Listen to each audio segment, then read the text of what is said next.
Hey everybody, Robert here from Black Belt Gaming, continuing my dive into Dragonslayer, the role-playing game. And today, since I've read through quite a bit of the game, there's still a lot of individual spells and monsters and other things to go through. But I thought I would take a look at what I was thinking may be some of my house rules for Dragonslayer. There was no natural healing listed in the game, and I did actually ask the author about this, and he just really doesn't use it. It doesn't suit his style of play. So it was recommended that maybe by some others that you may want to use the natural healing from the old basic set, which was 1 to 3 hit points per day of rest. But the creator of the game has sort of put that into binding wounds, which is actually pretty useful because you don't have to camp to do that. You can do it right after the battle. So I thought, well, if we are playing in some kind of game where camping and resting is a possibility, maybe we want to put that into our game some way. What would I do? And I just thought I'd put that on the high side so that you're kind of guaranteed a 3 hit points per day of rest. Maybe even adding the con modifier, something like that, because old school healing in AD&D was very slow. It was only, I think, 1 hit point per day. And if that got interrupted at all, I think you don't heal any. So it was very slow. So, maybe this can be a little bit on the higher side, but not to the crazy extent that people are healing up in modern editions like 4th and 5th edition. What would I do for 2-weapon fighting? I was thinking about, how holding a shield gives you +1 to your armor class. Well, what if holding 2 weapons would give you +1 to hit? And you need to kind of randomly determine which weapon would strike. So you get +1 to hit, and you can choose. Not you can choose, but you kind of roll randomly if it's going to be, the axe or the short sword or whatever you're holding. So I'm just playing around with that. Let me know what you think. What would you do for 2-weapon fighting in something like Dragonslayer or basic D&D? I know there are some detailed rules in AD&D for specific penalties about your main hand and offhand and what you can hold. But I was just looking for something a little simpler that didn't add an entire extra attack. So instead of adding an entire extra attack, why not just go with the +1 to hit? And I think I'd have to re-look into the book about the assassin, but I think the assassin can do even more with 2-weapon fighting. So maybe, I wrote this down quite a while ago. Barbarian Rage, you may remember I wasn't a big fan of all the penalties and taunting that could go along with barbarians in this game, but I don't think the author is really necessarily much of a fan of barbarians, and I think after his recommendation of watching Robin of Sherwood, and that was a heavy inspiration on this game, I think I can see how he kind of puts the barbarians as not a good class as the ranger. He really favors the ranger.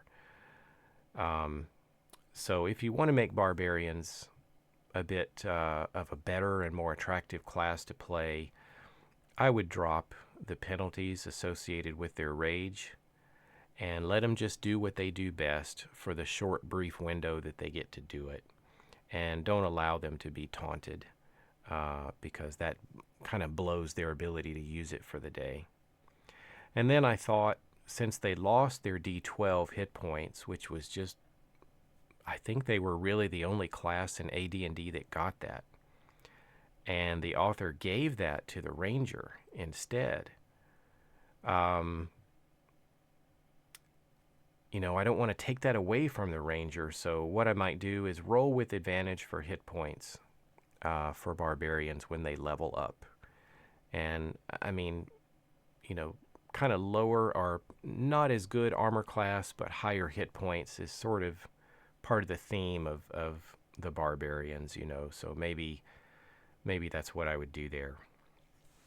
There were a few questions about secret doors in Dragonslayers and Dragonslayer the game and how PCs can search for secret doors. And I think if you went straight by the book, I don't even think that humans would actually get a roll at all to find a secret door. So I think what you could do is give all the player characters a 1 in 6 chance when actively searching, and just call it a +1.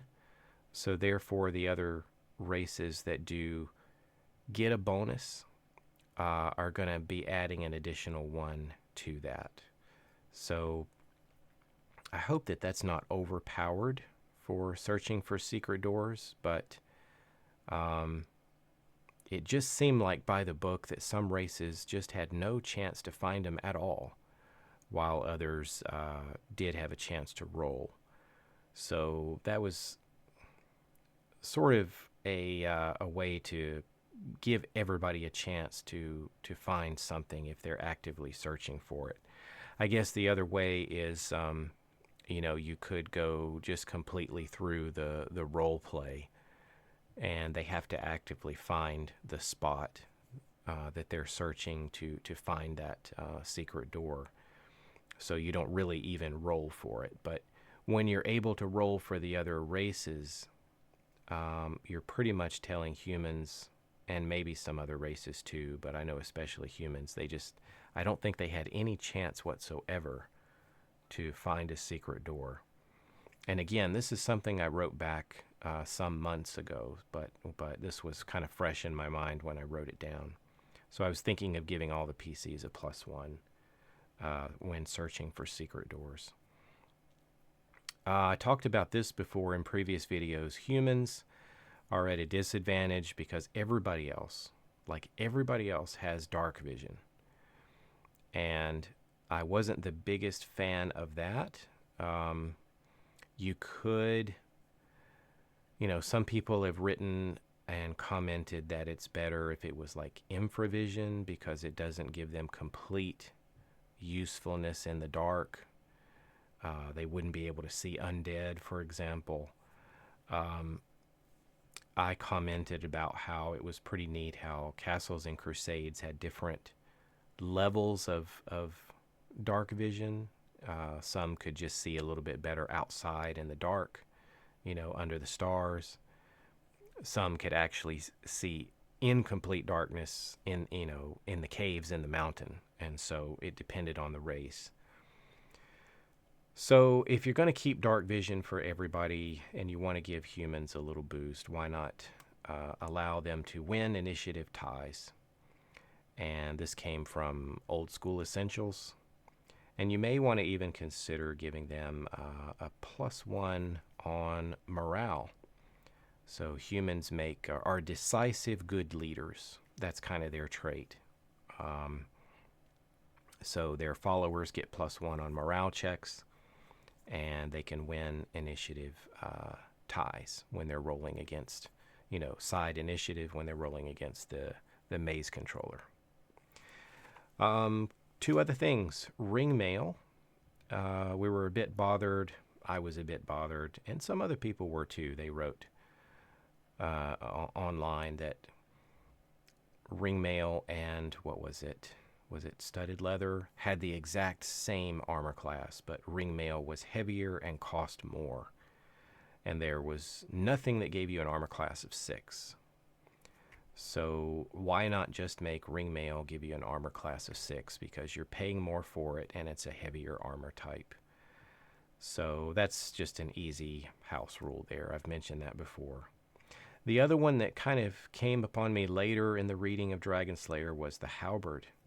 And it was stated kind of back in the rule book, not in the weapons section, but back in the rule book with something about tactics during combat, that the halberd couldn't be used against adjacent enemies. So it was pretty much only a reach weapon that you may want to use from the second ranks, because I think the author prefers he wants to favor the spear.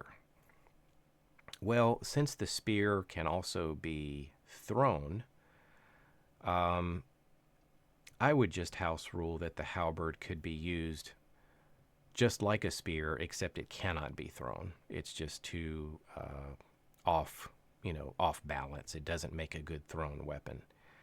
So you can use it for attacking adjacent enemies. Probably also, the spear could be used with one hand, and the other hand could be holding a shield. That was a very common